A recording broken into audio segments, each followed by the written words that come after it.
the past few years, we've seen a lot of innovation when it comes to PC gaming hardware, but one category that we haven't seen a lot of progression is cases lately. This case here is the Riotoro Morpheus, and just like the name applies, it morphs all the way from this mini style case to a bigger mid-tower sized case, and it's fully modular. Let's have a look.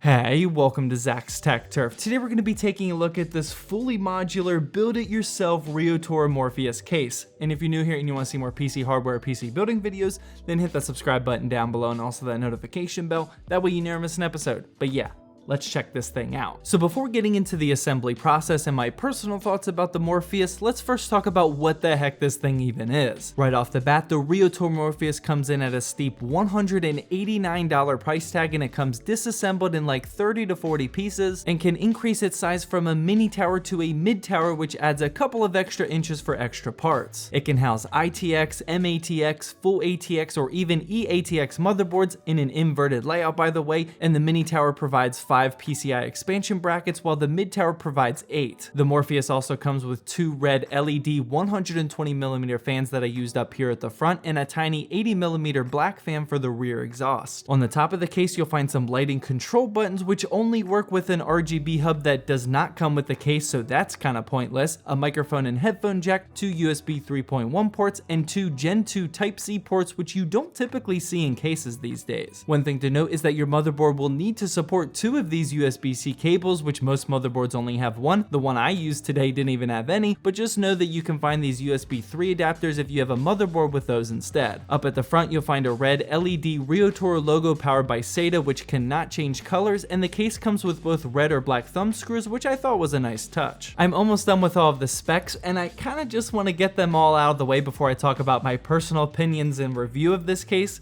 You'll see why in just a couple of minutes. As far as fan and radiator support goes, here's a much appreciated chart from Riotoro that shows exactly what you can add at each specific part, and I think this visual is easier to show off than me just rattling all of this information off. One thing to note is that because the case has a ton of holes on all the sides, this case can easily keep your parts nice and cool. The downside of that, however, is that this case is definitely not going to keep your build quiet. With all of these holes, you can actually hear pretty much exactly what your hardware is actually sounding like, and there's pretty much no sound dampening whatsoever. Moving on, the other chart that I wanted to show you is all of the other component support. This chart is really nice to see exactly what you can fit inside this case, and I wish other manufacturers would take notes because this is laid out perfectly for us consumers. And finally, another place that other companies should take notes on is the cable management in the back. Granted, this case is pretty big, and with the 2-chamber design, there's gonna be a ton of room, but I really like how many spots there are to mount your cables, and this case made it super easy to organize them. With all the specs and pretty much non-subjective topics out of the way, let's now talk about my personal opinion and feeling of this case.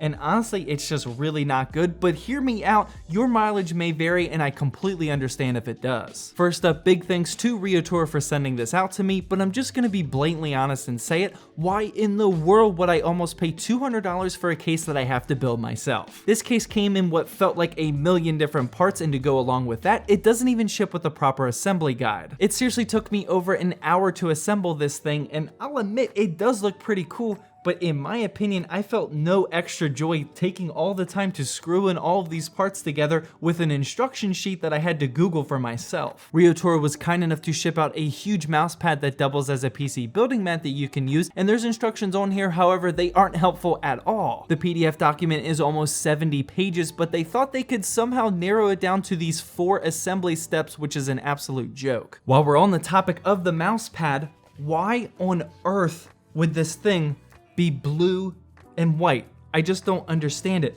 This case is clearly only designed to be a red and black build. You can't change the color of the fans or the logo up front, so it just seems like a huge missed opportunity for a red and black mouse pad. I'm not gonna sit my red and black gaming PC next to this blue and white mouse pad.